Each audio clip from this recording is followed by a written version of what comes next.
Walmart, the giant discount retailer, delivered its earnings this morning before the opening bell, and it was a big disappointment. Not only did they disappoint in the current quarter, well, they forecast that going forward, things are also not going to be any better. Joining me now is the CEO of Belus Capital Advisors, Brian Sozzi. Brian, you're saying this shouldn't be a surprise to anyone that it was written all over the wall, right? Yes, if you were doing your homework on Wal-Mart and you've been paying attention to what the heck is happening in earnings season with the consumer, this quarter should have been no surprise. And not only the quarter, the absolutely atrocious guide down to the full year. The fact is the company is investing billions and billions of dollars in the U.S. and globally to lower its prices just so it remains competitive. Now, having said that, there were a couple flashes of brilliance in this quarter. It finally looks like they may be turning the corner slightly within improving their margins internationally. So that was good. But a bigger picture here, the big takeaway, very negative on the consumer globally. Now, everybody's wondering why this consumer is so negative because gas prices seem to have stabilized and, we've got a stock market that's just ripping up the headlines. And even though today it's down, is this consumer, though, the consumer that doesn't benefit from any of that? Well, the strange thing is Walmart noted deflation again. Okay, so despite whatever the Fed's doing in stock prices and home values, the fact is now Walmart's experiencing deflation in its merchandise assortment. And the core Walmart customers pulling in, let's say, $52,000 a year, they don't have that much direct contact with the stock market and home prices.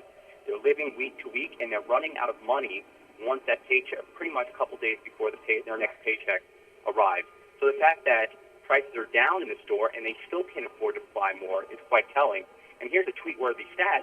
The median income for households is down about 5% since June 2009.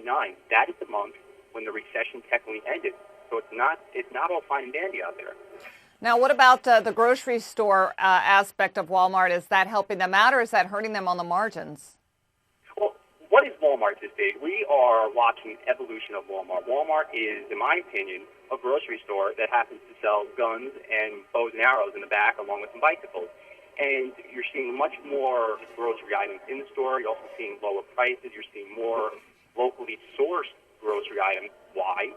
Because grocery stores themselves, traditional guys like the Safeways, the Krogers, they're doing a better job competing with Walmart.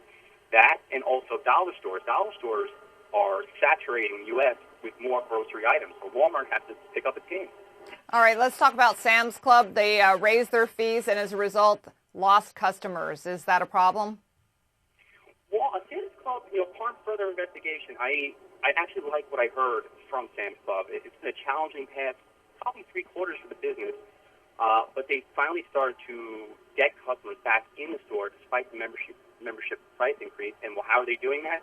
Like Walmart U.S., they're lowering prices.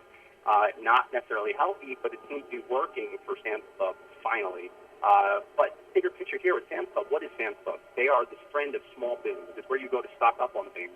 My opinion is small businesses are being launched out of Starbucks. So you have no pantry to stock items. So that's a structural issue that Sam's Club, and even to a lesser extent, Costco will have to deal with going forward. All right. Ultimately, what do we take away from this as far as the stock price itself?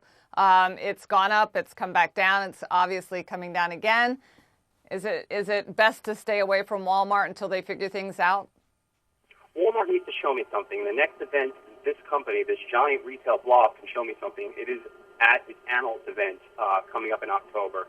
I'm having conversations that this might be a kitchen sink type guidance. And I can understand that perspective, but this company gave you essentially nothing in the second quarter to hang your hat on. And I need to see at least some traffic stabilization. I need to see maybe better government retail sales data. And I need to see gas prices come down a little bit to have any confidence that Walmart will deliver up to its numbers finally, which it hasn't done for the third quarter. All right. Well, there you have it. The next thing we'll watch for Walmart is their October meeting. That was Brian Sozzi, CEO of Belus Capital Advisors, and I'm Deborah Borchardt with The Street.